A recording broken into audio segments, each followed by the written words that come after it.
We track our calories, our steps, our children. It was only a matter of time before we decided we also needed to track our eyeballs. Joining us to talk about his experience with the Tobii EyeX controller is Sam Machkovech from Ars Technica. Welcome, Sam.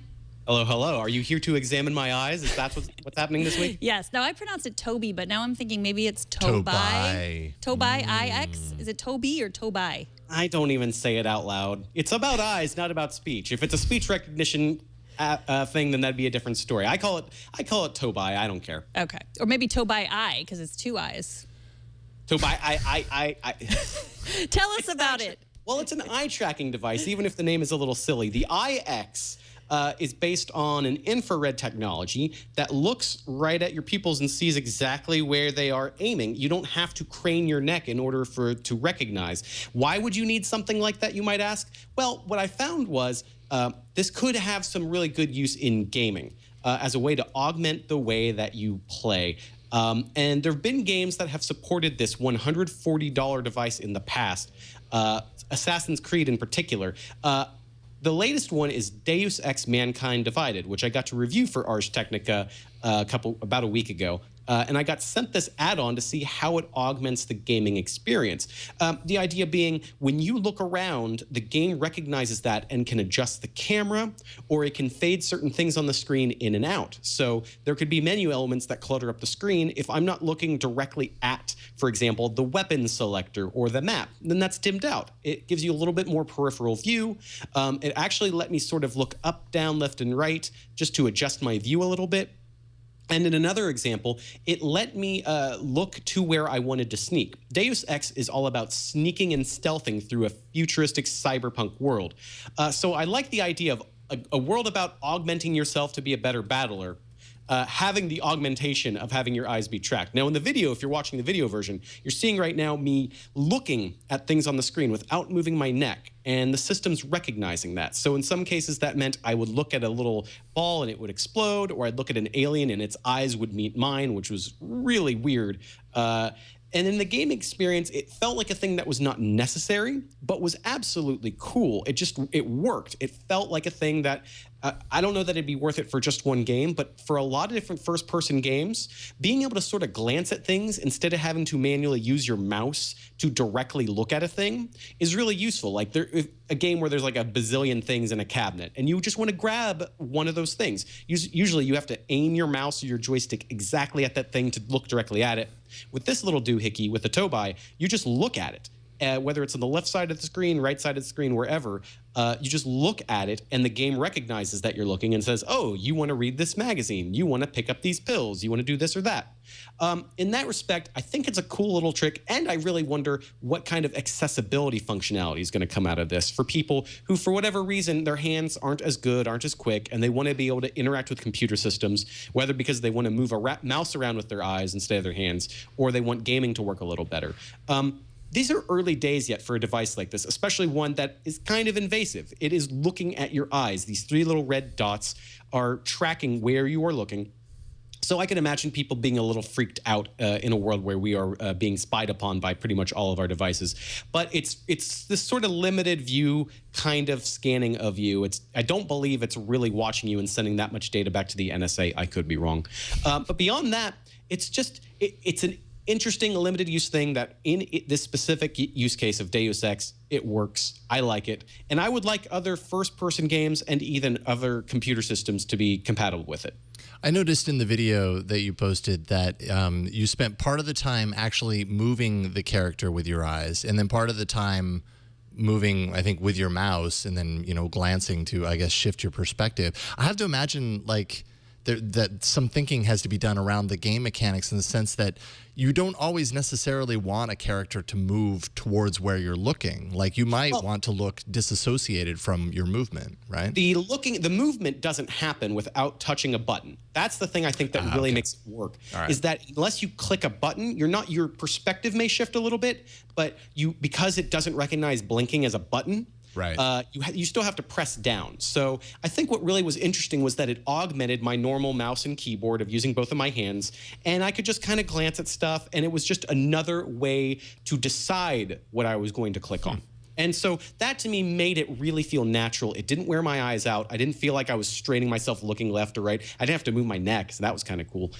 So that to me was the surprising thing. I expected this to be a learning curve sort of situation where I had to get used to how my eyes affected things. But turns out I'm looking at the things that I want to interact with, and Tobii works really well in a first-person game. It didn't seem like they had to do very much stuff to make it see where you're looking and adjust the game accordingly, which makes me think that other first-person games could work with this. So let's say we get 7 to 8 first-person games that are compatible with this thing within the next year.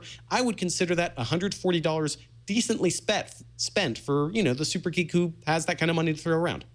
Was there any lag?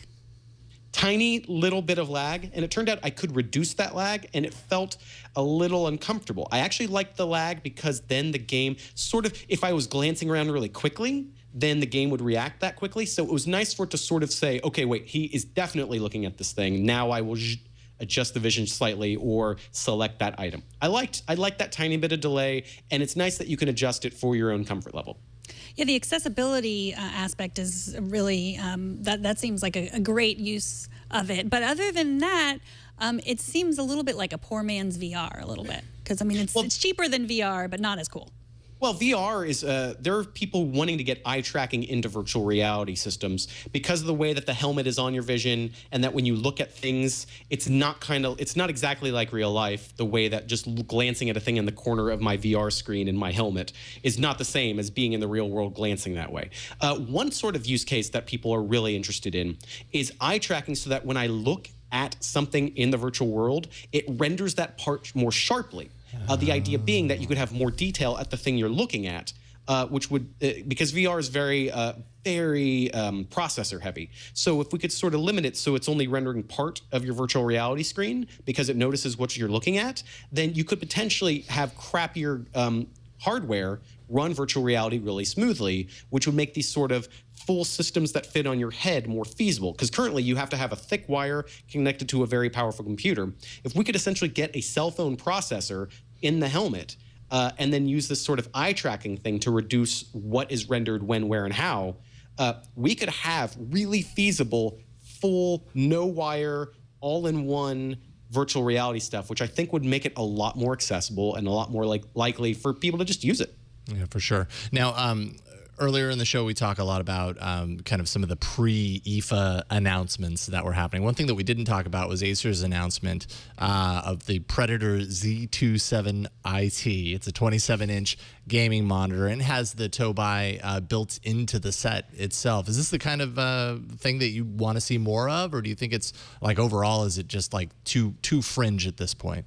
I think anything that adds a little bit of tracking that doesn't require very much processor power is not bad to add as an option. I think if there's more stuff built in like that, that's pretty cool, especially when it comes to the way this device mounts, which I didn't talk about. It's very finicky how you mount it because it wants to look directly at your eyes and it has to look from a certain angle. The device I had required gluing a little bit of a magnet onto my monitor and having it placed just so, and I couldn't tweak it if I placed it incorrectly. So having it built into a monitor like that is going to make it a little more useful, a little more comfortable. And beyond that, I just think that I don't know that it's necessarily going to be useful in every single app and every single thing. When I tried testing it out in Windows, it felt very limited because I still needed to use some sort of button. The idea of just sitting back and having it recognize my eyes, and also the fact that it needs me to be an exact distance and angle from the monitor, means this is ultimately a limited use thing. I don't think it's the worst thing ever because it just seems like a cheap thing to implement, and they're charging mostly for the R&D. These are 3 LED lights positioned in a certain way, talking to your computer in a certain way. The $140, I would say 120 of that is in R&D. So if they can get more of these cheaply into monitors, great. If not, no big deal. I don't think it's a super necessary thing, but I liked it. I liked using it. I would probably use it again for other games if I play that way. I just happen to like playing on a big HD TV. That doesn't work with the eye tracking. It's got to be a sort of device that's right at arm's length at the perfect angle. So that's the biggest issue in terms of greater consumption of this kind of use. Who knows, maybe at the bottom of your big screen TV in your living room someday you'll have huge like spotlights, 3 of them at the very bottom tracking your eyeballs. I've already got my microchip implant pre-ordered. I'm ready to just go into the Matrix, jack me in. I'm good to go.